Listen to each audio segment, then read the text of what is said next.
Hi, welcome to Meeks Kitchen and Vlogs. இன்னைக்கு நம்ம பார்க்க போறது வந்து இப்போ ரொம்ப ட்ரெண்டிங்கா எல்லாருக்கும் ரொம்ப பிடிச்ச ஒரு டிஷ் நம்ம பார்க்க போறோம். இது வந்து ஒரு மெக்சிகன் ரெசிபி.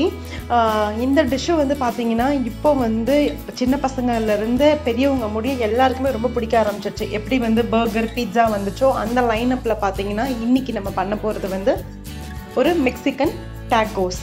எப்படி பண்றதுங்கறத இப்ப பாத்துறலாம் வாங்க. நம்ம சேனலை இன்னும் சப்ஸ்கிரைப் பண்ணாதவங்க மறக்காம சப்ஸ்கிரைப் பண்ணிக்கோங்க. பக்கத்துல இருக்கிற பெல் ஐகானையும் பிரஸ் பண்ணுங்க. அப்பதான் நான் போடுற வீடியோவோட அப்டேட்ஸ் உங்களுக்கு வரும். ஃபர்ஸ்ட் டாக்கோ ஷெல் எப்படி பண்றதுங்கறத பாத்துறலாம். அதுக்கு வந்து மேஸ் ஃப்ளார், அதாவது சோள மாவு இருக்கும் இல்லையா, அந்த மேஸ் வந்து நான் 1 கப் எடுத்திருக்கேன். 1/2 கப் மைதா மாவு, கொஞ்சமா சால்ட், கொஞ்சம் பேக்கிங் பவுடர், கொஞ்சம் ஆயில், இவ்வளவுதான் தேவை. ஃபர்ஸ்ட் ஷெல் பண்றதுக்கு பண்ண ஆரம்பிச்சிடலாம். இப்போ ஃபர்ஸ்ட் வந்து பவுல்ல 1 கப் அந்த மேஸ் ஃப்ளவர் அதை எடுத்துக்கலாம். அடுத்து 1/2 கப் மைதா மாவு, கொஞ்சம் உப்பு, கொஞ்சமா பேக்கிங் பவுடர், ஒரு 1/4 டீஸ்பூன் போட்டா போதும். போட்டுட்டு இதை நல்லா மிக்ஸ் பண்ணிக்கலாம். கொஞ்சமா எண்ணெய் போட்டுருங்க, 1 டீஸ்பூன் எண்ணெய். இப்போ கொஞ்சம் வார்ம் வாட்டர் எடுத்திருக்கேன். வார்ம் வாட்டர் ஊற்றி மிக்ஸ் பண்ணிக்கலாம். இப்போ நல்லா மாவு வந்து பிசைஞ்சாச்சு. இது ஒரு 10 மினிட்ஸ் அப்படியே இருக்கட்டும். இப்போ நம்ம நெக்ஸ்ட் பார்க்க போறது வந்து ஒரு சார் கிரீம் பண்ண போறோம். அதுக்கு வந்து நான் தயிர் எடுத்திருக்கேன், அதாவது ஹங் கர்ட். தயிரை வந்து கொஞ்சம் நேரம் வந்து மஸ்லின் கிளாத்ல இல்லாட்டினா அந்த ஸ்ட்ரைனர் இருக்கும் இல்லையா, அதில் போட்டு வடிகட்டினீங்கன்னா எக்ஸஸ் வாட்டர்லாம் போயிடும். அதுக்கப்புறமா நல்லா கெட்டியான தயிர் கிடைக்கும். அப்படி இல்லாட்டினா நீங்கள் ஃப்ரெஷ் கிரீம் கூட யூஸ் பண்ணிக்கலாம். கொஞ்சமா சால்ட்டு, கொஞ்சம் லைம் ஜூஸ் போட்டு இது நல்லா மிக்ஸ் பண்ணிடலாம்.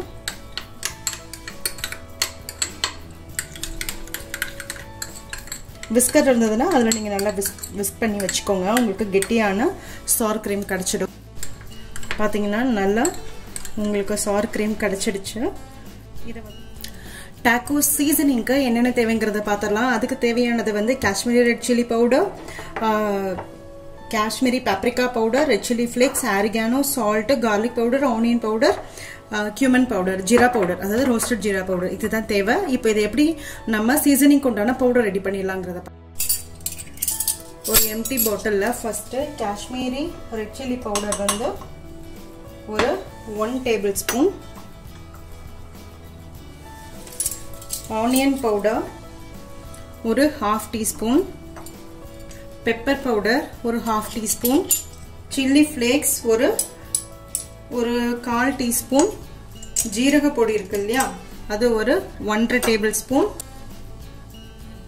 ரெட் சில்லி பவுடர் ஒரு 1/2 டீஸ்பூன், கொஞ்சம் தேவையான அளவுக்கு சால்ட், கார்லிக் பவுடர் ஒரு 1/2 டீஸ்பூன், ஆரிகானோ ஒரு 1/2 டீஸ்பூன். அவ்வளவுதான், 8 ஐட்டம் வரும். அதை கம்ப்ளீட்டா ஒரு குவிக் மிக்ஸ் பண்ணிக்கலாம். இதை நல்லா இப்படி க்ளோஸ் பண்ணிட்டு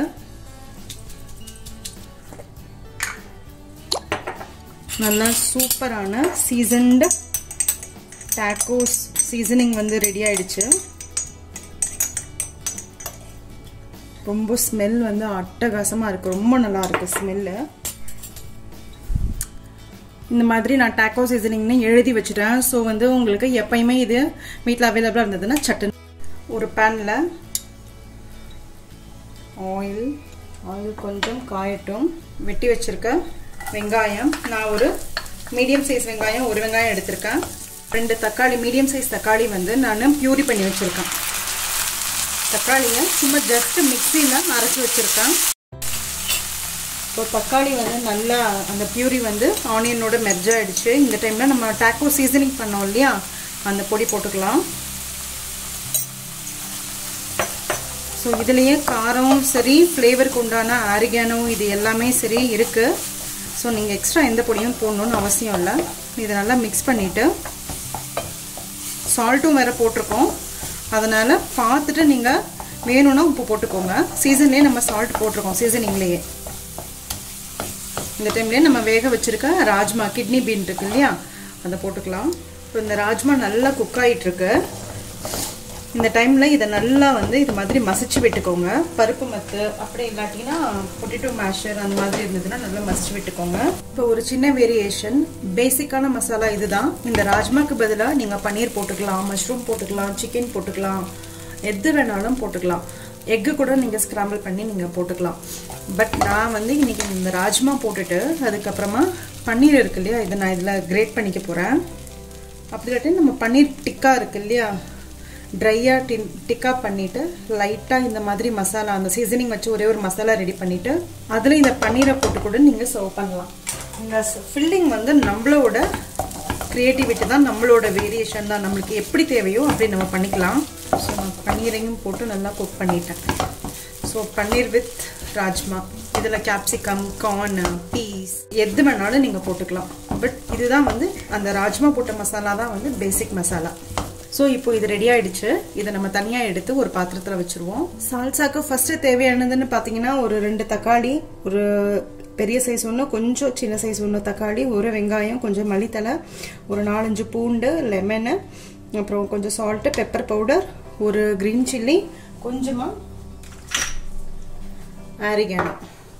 இதுதான் தேவை ஒரு நல்ல சால்சா ஒன்று ரெடி பண்ணுறதுக்கு.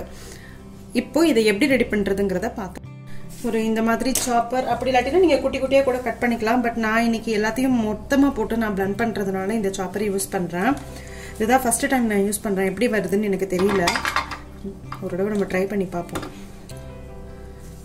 வெங்காயம் போட்டாச்சா, பச்சை மிளகாய் போட்டிருக்கேன். ஃபஸ்ட்டு இதை வந்து நம்ம க்ளோஸ் பண்ணி பார்ப்போம் எப்படி வருதுன்னு.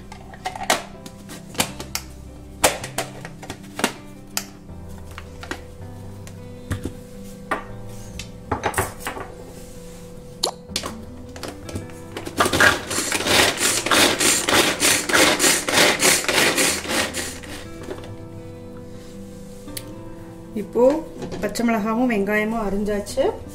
தக்காளி இதில் போட்டிருக்கா, தக்காளி போட்டுக்கலாம். அப்புறம் பூண்டு, அப்புறம் மல்லித்தலை. ஸோ அந்த ஹோல் மறைக்காத அளவுக்கு நான் போட்டிருக்கேன். கொஞ்சமாக அந்த லெமன் சீடெல்லாம் வெளியே எடுத்துட்டு ஒரு ½ லெமன்,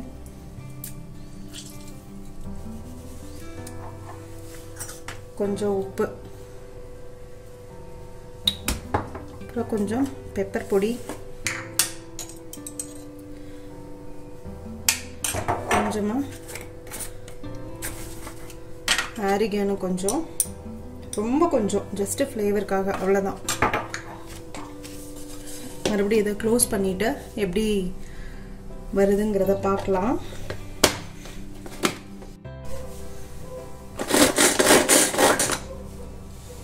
பார்ப்போம் எப்படி வந்திருக்குன்னா. சூப்பராக எவ்வளோ நல்லா வந்திருக்கு பாருங்க. நல்லா ஃபைனாக செமையாக அரைச்சிருக்கு. ஸோ சூப்பரான சால்சாவும் ரெடி ஆகிடுச்சு. அடுத்து வந்து நம்ம பார்க்குறது வந்து என்னென்னா டாக்கோ ஷெல். இப்போ டாக்கோஸ் ஷெல்லுக்கு வந்துட்டு 10 நிமிஷம் ஊறிடுச்சு. இதை நம்ம எடுத்துக்கலாம். கீழே ஒரு இடம் நல்லா துடைச்சிக்குவோம். துடைச்சிட்டு கொஞ்சமாக அந்த மேஸ் ஃப்ளாரை கொஞ்சம் கீழே போட்டுடலாம். இதை நம்ம ரோல் பண்ணிக்கலாம். இது மாதிரி வச்சு ஒரு இதில் கட் பண்ணிப்போம்.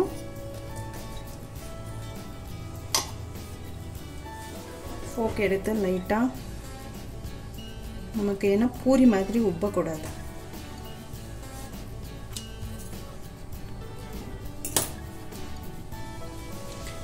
டாக்கோ ஷெல்லுக்கு உண்டான அந்த மாவு ரெடி. இப்போ நம்ம இதை ஃப்ரை பண்ணிடலாம். ஆல்ரெடி நான் எண்ணெய் காய வச்சு வச்சுருக்கேன். இதை ஃப்ரை பண்ணிடுவோம்.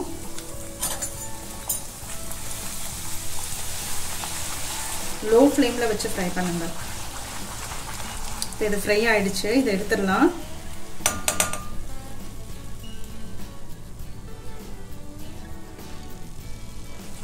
இதை எடுத்துட்டு ஒரு மாதிரி ஒரு டிஷ்யூ பேப்பரில் வச்சுட்டு இந்த ரோல் இருக்கு இல்லையா, இந்த ரோலை இப்படி வச்சு இதில் இப்படி பண்ணி விட்டுறலாம். இப்படியே பண்ணி ஒரு 1 மினிட் கூட வேணாம், ஒரு 30 செகண்ட் நீங்கள் இது மாதிரி இருந்தீங்கன்னா உங்களுக்கு கம்ப்ளீட்டாக அந்த ஷெல் மாதிரி ஷேப்பில் வந்துடும்.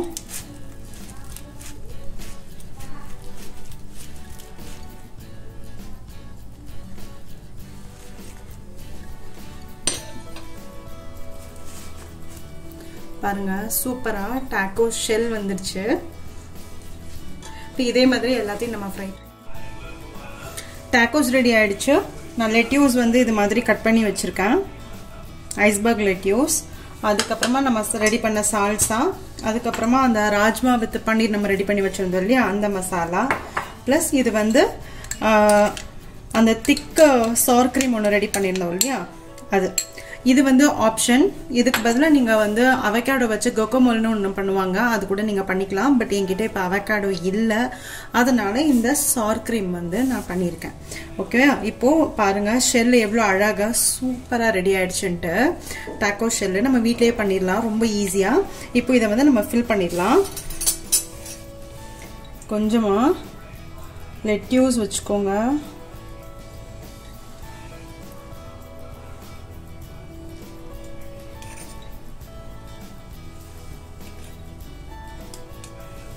லெட்யூஸ் வச்சதுக்கப்புறமா அந்த மசாலா ராஜ்மா மசாலா ரெடி பண்ணி வச்சுருந்தோம் இல்லையா அது வச்சுக்கலாம்.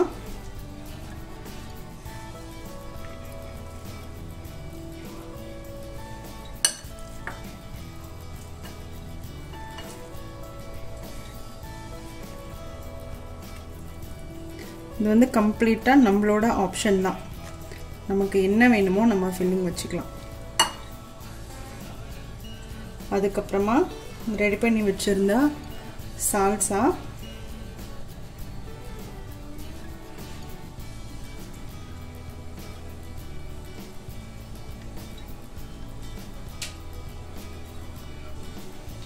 கொஞ்சமாக அந்த சார் க்ரீம் அங்கங்கே, ரொம்ப போட வேண்டாம், போட்டுட்டு துருவி வச்சிருந்த சீஸ்,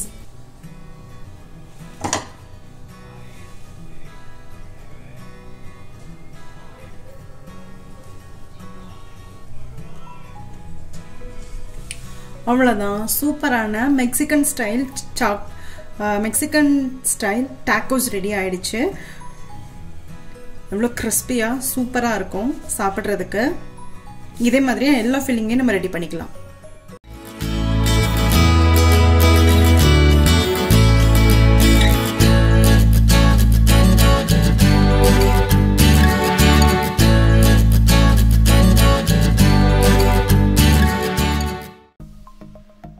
சப்ஸ்கிரைப் பண்ணுங்கள், மறக்காமல் பெல் ஐக்கானை ப்ரெஸ் பண்ணுங்கள். அப்போ தான் நான் போடுற வீடியோஸோட அப்டேட்ஸ் உங்களுக்கு வரும்.